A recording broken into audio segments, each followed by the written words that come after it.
Hi friends, welcome to Study Wits YouTube channel. आज के इस वीडियो में हम चट्टान के बारे में बात करने वाले हैं। बहुत ही आसानी से समझेंगे हम चट्टान के बारे में। वीडियो को लास्ट तक देखते रहिए। यदि चैनल को सब्सक्राइब नहीं किया है तो सब्सक्राइब जरूर कर लें, बेल आइकन को जरूर दबाएं जिससे आने वाली वीडियो की नोटिफिकेशन आपको मिलती रहे। तो सबसे पहले बात करेंगे चट्टान क्या है। ठीक है, तो चट्टान तो देखिए वे सभी पदार्थ चट्टान कहलाते हैं जिनसे भूपृष्ठ का निर्माण हुआ है। भूपृष्ठ यानी सतह का निर्माण हुआ है, पृथ्वी की सतह का निर्माण हुआ है। तो वे सभी पदार्थ चट्टान कहलाते हैं जिनसे भूपृष्ठ का सतह का निर्माण हुआ था। पदार्थ आप जानते हैं कि वह सभी वस्तुएं जो स्थान घेरती हैं जिनका द्रव्यमान होता है वो पदार्थ कहलाते हैं। तो वे सभी पदार्थ चट्टान है जिनसे भूपृष्ठ का क्या हुआ, निर्माण हुआ है। ठीक है, तो आगे बात करते हैं कि चट्टानों का निर्माण जो है खनिजों के समूह या मिश्रण से हुआ है। चट्टानों का निर्माण किससे हुआ है? खनिजों के समूह या मिश्रण से। तो खनिज क्या है? खनिज यानी कि जो भी हमें खनन से प्राप्त होता है वो खनिज है। और खनिजों के समूह या मिश्रण से चट्टानों का निर्माण हुआ है। और खनिजों का निर्माण तो आप जानते हैं कि तत्वों के समूह से होता है। तो तत्व आप जानते ही हैं कि एक ही प्रकार के परमाणु से मिलकर जो बना हुआ पदार्थ है वो तत्व कहलाता है। जैसे ऑक्सीजन है ना। तो ये इस तरीके से समझ लीजिए कि चट्टानों का निर्माण खनिजों के समूह या मिश्रण से हुआ है और खनिजों का निर्माण तत्वों के समूह से होता है। ठीक है, अगला देखिए कि भूपृष्ठ के निर्माण में मुख्यतः 8 तत्वों का योगदान है। यानी कि एक तरीके से मैं बात करूं कि भूपृष्ठ में हमें मुख्यतः 8 तत्व जो है पाए जाते हैं। कौन कौन से हैं वो देखते हैं। तो यहाँ देखिए ऑक्सीजन, सिलिकॉन, एल्यूमिनियम, लोहा, कैल्शियम, सोडियम, पोटेशियम और मैग्नीशियम। ठीक है, तो यहाँ पे आप याद रखेंगे कि भूपृष्ठ के निर्माण में मुख्यतः 8 तत्वों का जो है योगदान है। ठीक है, यानी कि 98% भाग पर आपको ये 8 तत्व जो है देखने को मिलेंगे भूपृष्ठ के निर्माण में। अब यहाँ ऑक्सीजन की मैं बात करूं तो सर्वाधिक मात्रा में पाई जाती है। ठीक है, ये अधात्विक है। सिलिकॉन अगर बात करूं कि धातुओं में सर्वाधिक मात्रा में सिलिकॉन पाई जाती है, ये कि धात्विक है ना। तो ऑक्सीजन की बात करें तो लगभग 46%, सिलिकॉन लगभग 27%, एल्यूमिनियम लगभग 8%। ठीक है ना। तो इस तरीके से आप याद रखिए कि भूपर्पटी में या भूपृष्ठ में या क्रस्ट में लगभग जो मुख्यतः 8 तत्व पाए जाते हैं। सर्वाधिक मात्रा में ऑक्सीजन है, ये जरूर याद रखना है ना। ठीक है, और धातुक में सर्वाधिक मात्रा में सिलिकॉन है। आगे देखते हैं भूपृष्ठ के निर्माण में मुख्यतः 6 खनिजों का, अगर मैं खनिजों की बात करूं तो 6 खनिज मुख्यतः पाए जाते हैं। और तत्व की बात करूं तो 8 तत्व देखे जाते हैं ज्यादातर। कौन कौन से हैं तो ये याद रखिए, फेल्सपार, क्वार्ट्ज, पायरोक्सिन्स, एम्फीबोल्स, अभ्रक और ओलिविन। यानी कि ये 6 खनिज जो हैं चट्टान निर्माणकारी जो खनिज हैं उनमें इन 6 खनिजों की जो है मुख्यतः आपको देखने को मिलेंगे। अगला देखिए निर्माण विधि के आधार पर चट्टान 3 प्रकार की होती है। तो ये देखिए कि निर्माण विधि के आधार पर चट्टान 3 प्रकार की होती है। यहाँ देखिए कौन कौन सी हैं। एक है आग्नेय, अवसादी, ठीक है, और कायांतरित या रूपांतरित। अब इनके बारे में बात करेंगे कैसे क्या ये बनती है। तो आग्नेय चट्टान जो है वो भूपृष्ठ के नीचे जो तरल और गर्म मैग्मा है उसके जमने से ये बनती है, यानी ठंडा होकर जमने से बनती है। अब देखिए कैसे, जब यह ज्वालामुखी के माध्यम से तरल मैग्मा पृथ्वी की सतह पर आकर जमेगा, ठीक है ना, पृथ्वी की सतह पर आकर जमेगा या जिस भी आकार में जमेगा, ठीक है ना, तो पृथ्वी की सतह पर आकर ये जमेगा तो इसे बोलेंगे हम बेसाल्ट चट्टान। ठीक है ना, आग्नेय चट्टान में। और यदि यह सतह के नीचे ही जमेगा तो इसे बोलेंगे हम ग्रेनाइट चट्टान। ठीक है ना, तो इस तरीके से समझिए। तो यहाँ पे समझ ही गया है कि आग्नेय चट्टान क्या है। आग्नेय चट्टान वो है जो तरल गर्म मैग्मा के ठंडा होने से निर्मित होती है। यदि पृथ्वी के सतह के नीचे यह जमती है तो इसे हम बोलेंगे ग्रेनाइट। और पृथ्वी की सतह के ऊपर जब ज्वालामुखी के माध्यम से या बाहर आकर जमेगी तो उसे बोलेंगे हम बेसाल्ट चट्टान। ठीक है, अब अवसादी की बात होती है। तो अवसादी चट्टान जो है वो कैसे बनती है। अवसादी चट्टान जो है आग्नेय चट्टान और कायांतरित और रूपांतरित चट्टान का क्या है, अपर्दन और निक्षेपण हो जाएगा। उसके फलस्वरूप जो अवसाद मतलब जो है इकट्ठा होंगे उसके पश्चात जो है अवसादी चट्टान बनती है। अब पृथ्वी की सतह पर लगभग 75% तक जो है अवसादी चट्टान ही पाई जाती है। तो ये आप समझ लीजिए लगभग 25% जो है ये चट्टान है पृथ्वी की सतह पर। अब कैसे बनती है, इन दोनों के किससे, इन इसके और इसके अपरदन के फलस्वरूप जो है अवसादी चट्टान का निर्माण, अपरदन और निक्षेपण से अवसादी चट्टान का निर्माण होता है। अब अगला बात करेंगे हम कायांतरित चट्टान के बारे में। तो कायांतरित चट्टान क्या है?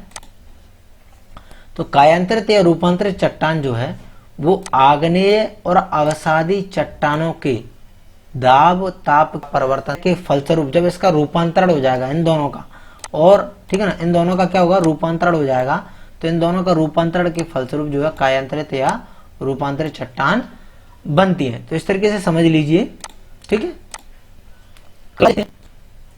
आग्नेय चट्टान के बारे में डिटेल में बात करेंगे। इसका निर्माण क्रस्ट के नीचे तप्त एवं तरल मैग्मा के ठंडा होने से हुआ है। यह रवेदार चट्टान है। इसमें प्राथमिक चट्टान भी कहते हैं। अब प्राथमिक चट्टान क्यों कहते हैं? क्योंकि पृथ्वी की उत्पत्ति के पश्चात सर्वप्रथम इन्हीं चट्टानों का क्या हुआ है, निर्माण हुआ, इसे इसलिए प्राथमिक चट्टान कहते हैं। तो रवेदार चट्टान है। तरल मैग्मा है ना, जब वो ऊपर आए तो ठंडा हो तो बेसाल्ट चट्टान कहेंगे, नीचे ठंडा हो तो ग्रेनाइट कहेंगे। अगला देखिए, इसमें जीवाश्म एवं परतें नहीं पाई जाती हैं। तो उसका कारण ये है कि ये बहुत ही गर्म होता है। तो गर्म जो होता है उससे क्या होगा, जब गर्म होकर ठंडा होगा तो जितने भी जीवाश्म वो जल जाएंगे, और तरल अवस्था में गर्म अवस्था होने से इसका जो है ना बाइंडिंग बहुत अच्छी रहती है, इसलिए इसमें परतें जो है नहीं पाई जाती है ना।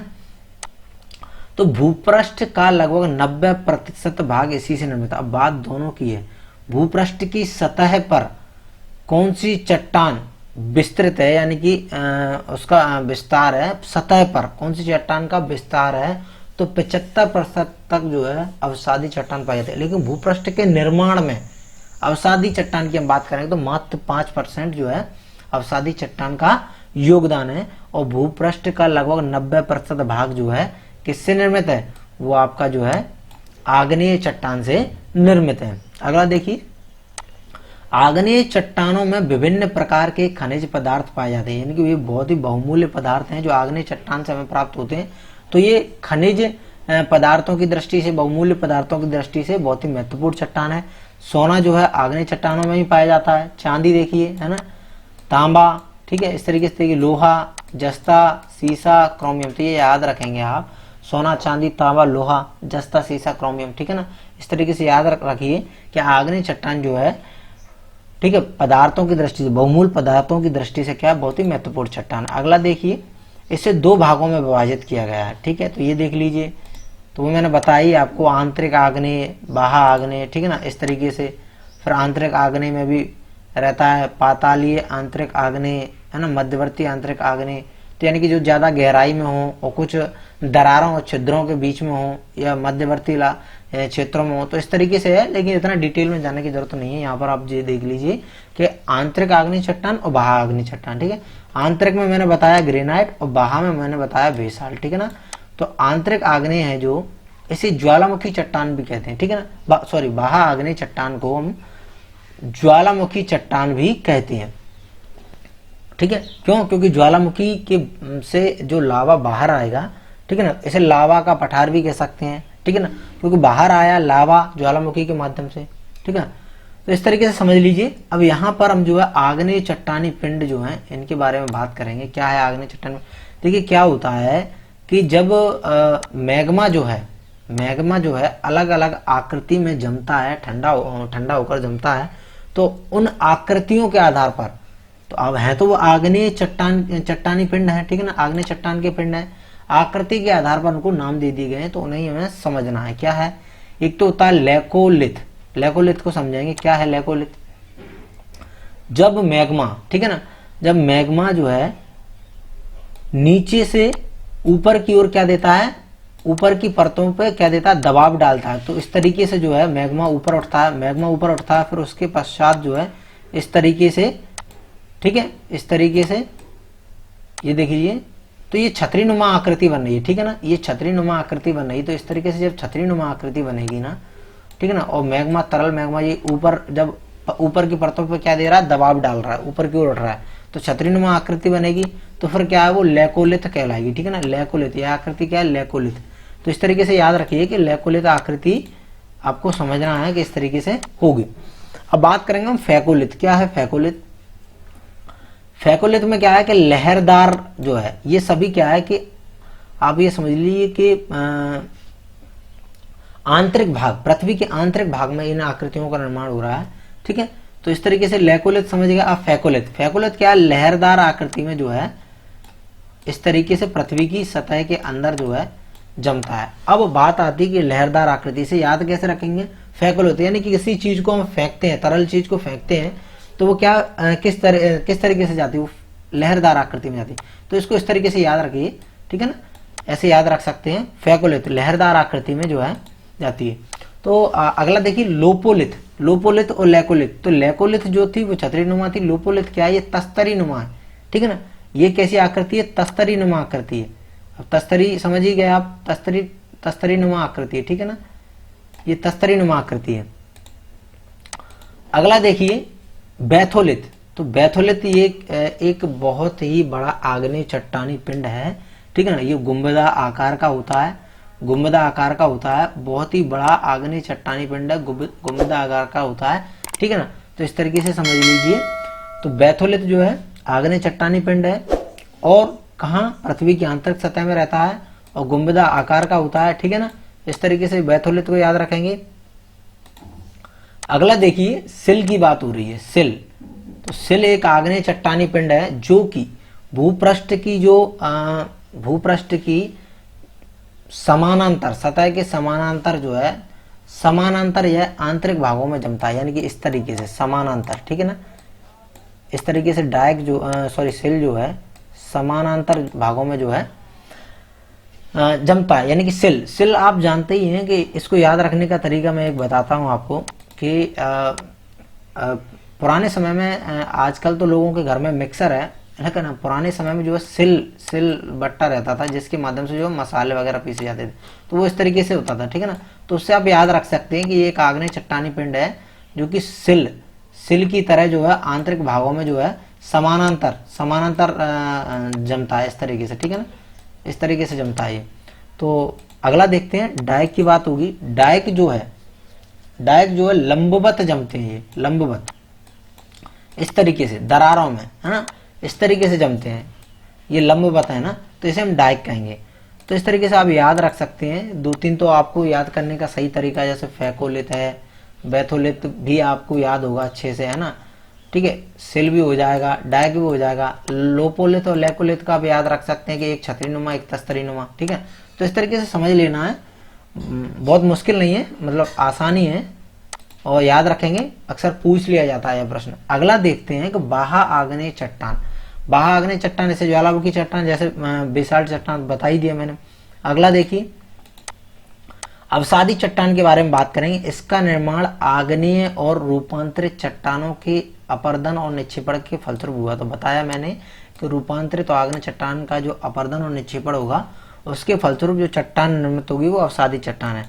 इसमें जीवाश्म भी पाए जाएंगे और परतें भी पाई जाएंगी। ठीक है ना, क्योंकि अपरदन और निक्षेपण से हुआ है। और अपेक्षाकृत कम ठोस पाई जाती है आग्नेय चट्टान और रूपांतरित चट्टान के अपेक्षा। ये देखिए इन चट्टानों में प्राकृतिक गैस पाई जाएगी।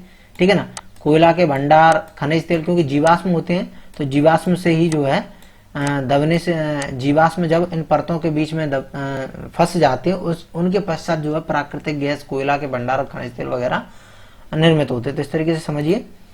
अगला देखिए अवसादी चट्टान के उदाहरण में कौन कौन से हैं। एक बलुआ पत्थर, कांग्लोमरेट, चूना पत्थर। तो ये याद रखिए, बलुआ पत्थर, चूना पत्थर, कांग्लोमरेट। ठीक है ना, एक ये याद रख लीजिए। डोलोमाइट, सैल, खड़िया मिट्टी, चौक। ठीक है ना, कोयला, लोएस। लोएस क्या होता है, लोएस एक मतलब देखा जाए तो लोएस जैसे कोई मरुस्थल है, मरुस्थल से जब मरुस्थल के जो पदार्थ के रूप में देखा जाए तो मरुस्थल में रेत, ठीक है ना, पाया जाता है और उसको जब हवाओं या पवन के द्वारा किसी दूसरी जगह पर, अवशेष जो है दूसरी जगह पर इकट्ठे हो जाके, यानी कि वहां से जाके और किसी दूसरी जगह पर इकट्ठे हों, फिर वहां पर एक मैदान सा निर्मित हो जाए, किसका, रेत का मैदान, तो उसे हम क्या कहेंगे, विशेषतः लोएस कहते हैं। तो इस तरीके से समझ लीजिए, है ना। तो लोएस हो गया। अगला देखते हैं, अवसादी चट्टान भूपृष्ठ के लगभग 75% भाग पर विस्तृत है, यानी कि भूपृष्ठ के 75% भाग पर, सतह पर क्या विस्तृत है? अवसादी चट्टान। और 25% पर फिर कौन सी बचेगी? आग्नेय और रूपांतरित चट्टान, ठीक है ना। लेकिन भूपृष्ठ के निर्माण में इसका योगदान मात्र 5% है। ये याद रखिए कि भूपृष्ठ के योगदान में इसका निर्माण कितना है? 5% है ना। अगला देखिए, पृथ्वी पर अवसादी चट्टानों के कुल वितरण में 8% तो चूना पत्थर है, 12% बलुआ पत्थर है और 80% तक सेल पाई जाती है, ठीक है ना। तो ये भी एक मुख्य पॉइंट है, इसको याद रखेंगे आप। अगला देखते हैं, रूपांतरित चट्टान की बात हो रही है। आग्नेय और अवसादी चट्टानों का ताप दाब जैसी रासायनिक क्रियाओं के कारण रूपांतरण हो जाता है, उसे रूपांतरित या कायांतरित चट्टान कहेंगे। यह सर्वाधिक कठोर होती है एवं परत रहित होती है, जीवाश्म का अभाव इनमें भी पाया जाता है, ठीक है। अगला देखते हैं, आग्नेय और अवसादी चट्टानों का रूपांतरण कैसे कैसे होता है वो समझते हैं। तो यहाँ देख लीजिए कि आग्नेय और अवसादी चट्टानों का रूपांतरण की बात हो रही है। जैसे ग्रेनाइट है तो वो नीस में होगा, ठीक है, बेसाल्ट सिस्ट में होगा। अब ये याद कैसे रखें? नाइट से आप रखेंगे नीस, नाइट में नींद आती है ना, तो उसे याद रखें। साल्ट में वैसे ही सिस्ट है ना, साल्ट में सिस्ट वैसे ही है, तो ये समझ लीजिए साल्ट सिस्ट है ना, इस तरह की। बलुआ पत्थर को आप याद रखेंगे क्वार्टजाइट, ठीक है ना, क्वार्टजाइट है। और चूना पत्थर डोलोमाइट, चौक। तो चौक तो आप चौक को जैसे ध्यान में आता है तो आपको सफेद रंग जो है याद आ जाता है, और चूना पत्थर भी जो है आपको उसको देख के सफेद जो है रंग याद आएगा। ऐसे ही संगमरमर जो है वो सफेद होती है, ठीक है ना। आप जानते हैं संगमरमर जो है सफेद ही स्थिति में ज्यादा पाई जाती है संगमरमर। तो वो देख लीजिए कि यहाँ से आप याद रख सकते हैं कि चूना पत्थर और चौक और डोलोमाइट को आप याद रख लीजिए कि ये सब कैसे हैं? संगमरमर में जो है इनका रूपांतरण होता है। सेल को याद रखिए, सेल स्लेट में परिवर्तित होगी, ठीक है ना। तो सेल जो है स्लेट में परिवर्तित होगी, याद रखिए। कांग्लोमरेट क्वार्टजाइट, तो दो बलुआ पत्थर और कांग्लोमरेट, ये दोनों क्या किस में हो रहे हैं? क्वार्टजाइट में। ये भी याद रखेंगे, ठीक है ना, बलुआ पत्थर और कांग्लोमरेट, इस तरीके से याद रखिए। रूपांतरित चट्टान की बात करेंगे। सेल जो है वो फाइलाइट में परिवर्तित हो रही है और फाइलाइट जो है वो सिस्ट में परिवर्तित, स्लेट है, ये स्लेट जो है ये फाइलाइट में परिवर्तित हो रही है और फाइलाइट जो है वो सिस्ट में परिवर्तित हो रहा है। तो इस तरीके से याद रखिए, ये मुख्य आग्नेय अवसादी और रूपांतरित चट्टानों का रूपांतरण है ना, इस तरीके से। तो रूपांतरित चट्टान भी रूपांतरित होती है, तो ये समझ लीजिए आप, है ना। अगला देख लीजिए, यहां देखिए पहला प्रश्न। अब चट्टान से रिलेटेड कुछ प्रश्न बनते हैं, तो मैंने प्रश्नों के माध्यम से समझाने का प्रयास किया, वो भी देखते हैं। तो जीवाश्म रहित चट्टान की मैं बात करूं तो जीवाश्म रहित चट्टान कौन सी है? तो अवसादी चट्टानों में तो जीवाश्म पाए जाते हैं, आग्नेय में नहीं पाए जाते, रूपांतरित में इसका आंसर जो है चौथा है, ठीक है। अगला देखिए, गर्म एवं तरल लावा के ठंडा होने से निर्मित चट्टान कौन सी है? गर्म एवं तरल लावा के ठंडा होने से निर्मित चट्टान कौन सी? तो आग्नेय चट्टान है। अवसादी तो अवसादों से निर्मित होती है, रूपांतरित तो रूपांतरण होता है दाब ताप जैसी क्रियाओं के कारण, ठीक है। अगला देखिए, कोयला, खनिज तेल, प्राकृतिक गैस कौन सी चट्टानों में पाया जाता है?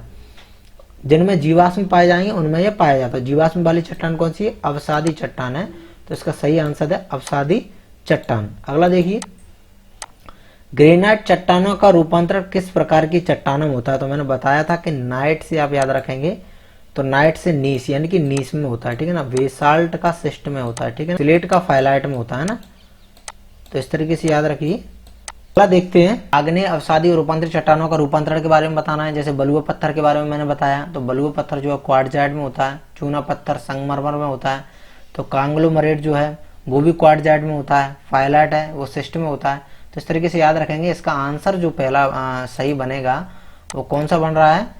वो फर्स्ट है, 1 का बी, यानी कि क्वार्टजाइट।